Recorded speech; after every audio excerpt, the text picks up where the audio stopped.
Top five, no debating. Top five, top five, top five. That's why I f***ed your bitch, you fat motherfucker. Get money. Here's the top 5 things you're guaranteed to find in any black person's house. Numero unos. That one drawer that's full of plastic bags. There's a lot of uses. Overnight bag, mini trash can bags for your trash cans, dirty laundry bag, shower cap, lunch bag, bag to season your chickens and meats.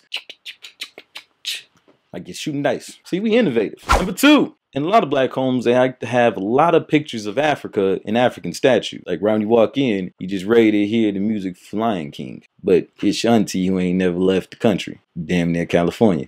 But hey, we stick to our roots, man, like tree nubs. Number 3. Every black home has multiple copies of Tyler Perry plays. Madea Goes to Jail, Meeting the Browns, I Could Do Bad All By Myself. And they had a lot of gospel that would pop up in random parts of the song. You knew the gospel was coming when someone slams the door and he's by themselves alone in the room. Number 4. Every time you go to a black person's kitchen, none of the cups and silverware match. You got some McDonald's cups they got from 1955, some 7-Eleven Big Goat. If we could put them in the dishwasher, we'll reuse styrofoam cups. I seen 2 cups that looked the same. I was so amazed. Next week, gone. Telling me if it ain't got a crack, put it back. What type of thing is that to say to somebody?